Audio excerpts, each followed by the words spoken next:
Salam aleikum, boa tarde, boa noite, bom dia. Sei que hora você vai estar vendo esse vídeo. Vamos aqui mais um estudo, né?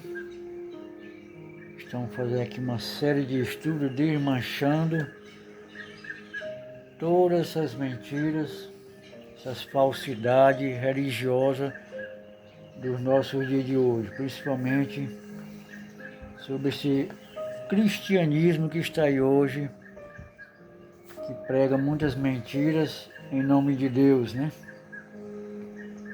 Tem uma questão aqui que prende muito, né, os cristãos, faz muito medo hoje no meio religioso, né? Sobre a tal volta de Jesus, né?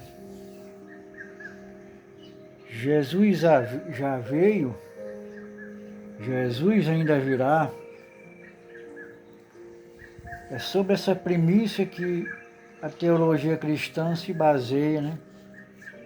Segundo lá o tal do Novo Testamento, principalmente os escritos lá do mentiroso Paulo, sobre essas questões. É uma teologia bem elaborada, né? Diga-se de passagem, mas que não se sustenta quando você faz um estudo minucioso sobre essa questão, tá? E se aquilo que você acredita sobre a Bíblia, sobre Jesus e sobre o fim dos tempos não for verdade? E se você estiver até hoje se enganando, ou pior, sendo enganado? E se por acaso te ensinaram isso de forma errada, seja por este ou aquele motivo, ou se você e muitos outros milhares ou milhões estejam sendo iludidos por meio de uma teologia institucional, como uma religião do Estado romano posterior ao Edito de Milão, tomou posse do direito de interpretar os textos segundo uma visão de mundo totalmente voltada para os interesses de uma elite sacerdotal. E assim, ideias acerca do que hoje chamam arrebatamento ou segunda vinda de Cristo foram ciosamente inseridas nas mentes das pessoas, levando-as a pensar que isto seria, sem sombra de dúvida, um evento real e perceptível pelos sentidos de quem ainda estivesse aqui neste mundo. Naturalmente, que idealizar uma pretensa segunda vida literal para Jesus poderia, de certa forma, equacionar ou solucionar alguns problemas cruciais que a teologia cristã enfrentou desde sempre. Assim, é muito provável, eu diria até muito mais provável, que tenhamos aqui um cenário totalmente diferente sobre o tema. E mesmo ao lermos as passagens mais antigas do Novo Testamento, a impressão que temos é de que esta tal ideia de segunda vinda escatológica para um futuro distante nunca passou pela mente de quem quer que as tenha escrito.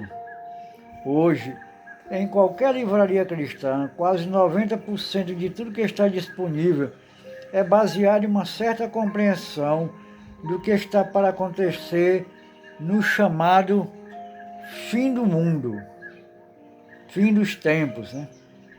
Poucos pensadores e estudiosos cristãos sabem ou admitem saber que a ideia sobre o fim dos tempos é uma frase que não tem a ver com algum tempo específico no futuro, mas que, na verdade, recorre em todos os textos bíblicos, fazendo menção às coisas que já teriam ocorrido há muito tempo. E sob uma análise mais rigorosa, tal ideia está também presente no Novo Testamento, como tentaremos demonstrar. Em João 14, 28, 29, diz assim: Ouviste que eu vos disse, vou e venho para vós. Se me amasseis, certamente exultarei porque eu disse, vou para o Pai, porque meu Pai é maior do que eu. E vos disse agora antes que aconteça, para que, quando acontecer, vós acrediteis. Este é um cenário totalmente diferente do que muitos hoje creem. Jesus disse, estou dizendo para vocês, estou indo embora, mas estou dizendo também que eu voltarei, mas para vocês testemunhar que aqui estão, estou dizendo que quando eu voltar, vocês saberão porque eu lhe disse isto, para que vocês não fiquem ansiosos. Então, fica muito claro que os discípulos de Jesus vieram à sua volta, ainda durante a sua vinda. Eles testemunhariam a sua segunda vinda, ou aquilo que a Bíblia refere-se como parousia, a sua presença ou sua vinda. 2 capítulos depois, em João 16, há 3 versos que certamente mudará a sua percepção. E há aqui uma repetição de nada menos que 7 vezes dentro desses 3 versículos, de uma declaração que Jesus faz sobre a qual devemos estar bem atentos. Ele diz, um pouco e não me vereis, e outra vez um pouco e ver-me-eis, porquanto vou para o Pai.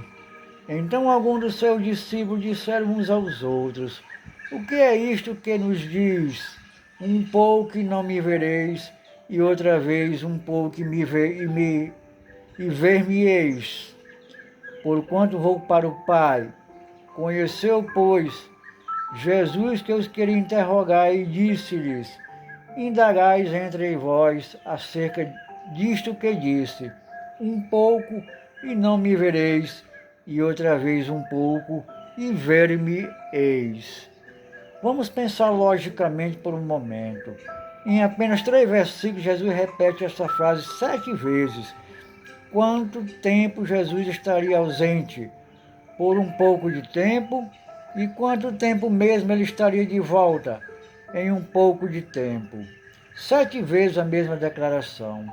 Assim, quando ele estaria de volta? E os textos do Novo Testamento são muito claros a este respeito. Em pouco tempo. Em nenhuma língua que se fale sobre este planeta, a expressão pouco tempo significaria 2000 anos ou mais, levando-se em conta o fato de que Jesus estava falando para pessoas, para seres humanos mortais e com uma expectativa de vida bem menor, aliás, daquela de hoje temos. Naturalmente, não esperaríamos aqui que ele estivesse mencionando uma hipotética segunda vinda para mais de 2000 anos depois. Em outro momento, os discípulos de Jesus, admirados com os edifícios do templo e de todas as construções adjacentes, diziam, Mestre, olhe que pedras e que edifícios. E respondendo Jesus disse-lhe, veja esses grandes edifícios, não ficará pedra sobre pedra que não seja derrubada. Mateus 13, de 1, 2. Note a alusão aqui é explícita a destruição do templo, juntamente o edifício que causou a admiração do templo. Justamente o edifício que causou a admiração dos seus seguidores.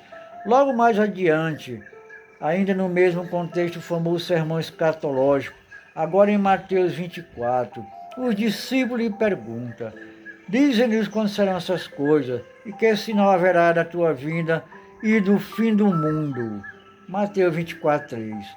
Note que os discípulos não desejaram saber apenas sobre a suposta segunda vinda, como também associaram-na ao fim do mundo. E esta expressão é bastante relevante aqui, pois seu sentido poderia surpreender a muitos. Depois desta pergunta sobre quando seria o seu retorno e o que ocorreria, Jesus oferece um longo discurso mencionando os falsos profetas que viriam, as guerras que ocorreriam, além da fome, das pestilências, dos terremotos em vários lugares. Ainda no mesmo relato, Jesus diz que seus seguidores seriam odiados por todos, uma possível alusão às perseguições do Império Romano, além de mencionar também sobre a apostasia de alguns cristãos primitivos, a alusão possível aos adversários que sairiam do próprio cristianismo. Diz também que o Evangelho, isto é, sua mensagem, seria levada a todo mundo conhecido da época, para que então o fim viesse. O sinal para que tudo isso acontecesse seria a presença de o que Jesus chama de a abominação da desolação, instalada no templo. Quando isso acontecesse, os discípulos deveriam fugir para os montes. Segundo Jesus, naqueles dias haveria uma grande aflição, e logo depois dela, veja bem, logo depois dela, os astros do céu seriam abalados e surgiria no céu o sinal da sua vinda, sendo que todos então testemunhariam a sua manifestação nas nuvens do céu, vindo em poder e glória. E todo este cenário, tendo a sugestiva pergunta: quando será a tua vinda e o fim do mundo? Poderia fazer com que muitos apontassem esses eventos como algo ainda por acontecer. É errado. O próprio Jesus disse que aquela geração para a qual ele falava não passaria sem que tudo aquilo acontecesse. Mateus 24, 34. Sua suposta vinda também. Naturalmente que sim, pois a expressão todas essas coisas certamente inclui todo o registro anterior. Quanto aos falsos profetas, vários falsos messias surgiram perto dos últimos anos da revolta judaica, entre eles Teudas, que aliás é mencionado em Atos 5,36. As guerras mencionadas por Jesus seguramente são aquelas da revolta judaica 66 e 70 da era cristã, que culminaram na destruição do templo. Quanto à fome, houve uma escassez de alimentos enorme nos dias de Cláudio, imperador romano, sendo que a Judéia foi uma das regiões mais afetadas, como atestado por Dio Cássio, Joséfo e Suetônio. Fome esta inclusive mencionada em Atos 11, 28, quando as pragas, poderíamos citar a chamada praga romana, que matou cerca de 30.000 pessoas, mencionada por Tácito nos Anais 16:13, Suetônio e Orúzios. Terremotos, o mais famoso deles é o de Pompeia, em 62 da era cristã, atestado por Sêneca, o jovem em sua obra Naturalis Questiones. Este terremoto, aliás, é considerado o precursor da erupção do Vesúvio, 7 anos depois que varreu do mapa a cidade de Pompeia. E Herculano, neste período de tempo, ocorreu várias perseguições aos cristãos pelas autoridades romanas, ainda que fosse mais localizada. Sobre o evangelho pregado a todo mundo, Paulo diz que isso já era realidade em seus dias, Romanos 10, 17, 18. Em outra passagem de Mateus 10, 23, Jesus diz que seu discípulo não chegaria a percorrer as cidades de Israel sem que ele retornasse. Mas, se com todos sabemos ele não cumpriu esta promessa de sua segunda vida, e tendo em vista a composição e redação tardia dos evangelhos, qual o sentido disto? O relato do evangelho faz com que Jesus diga que o sinal para seus seguidores sobre seu retorno seria a presença da abominação da desolação no santuário, uma alusão sem dúvida calcada sobre as antigas palavras de Daniel. Ninguém discordaria que isso é uma menção à presença das legiões romanas e seus estandartes pagãos dentro do recinto sagrado, fato que ocorreu no verão do ano 70 da era cristã, que concorreu para a destruição do templo e da cidade de Jerusalém por Tito Flávio Vespasiano. Ao ser inquirido pelo sumo sacerdote sobre sua suposta condição como Messias, Jesus respondeu que ele de fato era, e que os que ali estavam veriam vindo sobre as nuvens do céu. Mateus 14, 26. Aquela geração, o sumo sacerdote e os discípulos de Jesus, que sequer chegariam a percorrer as cidades de Israel, há muitos estão mortos, caso dessemos crédito à sua existência real. E Jesus não voltou. Ou seria o caso de que os autores dos evangelhos, trabalhando no contexto do cristianismo antigo, anterior ao advento de Paulo, talvez eu estivesse pensando nos eventos do ano 70 como uma representação teológica da segunda vinda imaginária? É provável que sim. Os relatos dos evangelhos trazem uma tradição mais antiga do que as epístolas de seus autores, escrevendo posteriormente ao ocorrido no ano 70. Certamente inseriram nas prédicas de Jesus estas percepções de que o mundo já teria chegado a um fim, o que, segundo sua opinião, seria a destruição do templo e da capital espiritual do judaísmo. Isso daria ao cristianismo a razão de ser e de continuar depois do ano 70, como sendo, hipoteticamente, o novo sistema implantado por Deus, substituindo o que depois passou a ser chamada de Antiga Aliança. Esses autores não tinham uma segunda vinda literal em mente e estavam tentando dar uma interpretação teológica aos fatos. Toda e qualquer noção de uma suposta segunda vinda literal e universalmente observável foi apenas cogitada e elaborada mais tarde em um outro contexto para adequar-se às necessidades do momento da época. Muito bem, meus amados irmãos, mais uma vez vemos aqui uma falácia, do cristianismo sobre essa suposta vinda de Jesus, coisa que nunca ocorreu e nem vai acontecer, porque quando nós vamos estudar, mesmo fazer um estudo sério sobre essas questões, vamos comprovar que tudo isto é apenas uma elaboração teológica dos escritores do Novo Testamento para tentar validar os seus escritos e formar uma nova religião chamada cristianismo. E nada mais brilhante do que uma suposta vinda de Jesus, justamente para manter preso as pessoas a esta religião, assim por se dizer, uma falsa religião inventada por homens, e que foi formulada pelos escritores, pela religião instituída na época, católica, apostólica e romana. Os escritores do Novo Testamento elaboraram todas estas predicações para tentar validar as suas teologias, Então, basicamente, aqui uma doutrina inventada, Uma doutrina inventada, elaborada para manter o povo preso a estas mentiras que hoje vemos aí.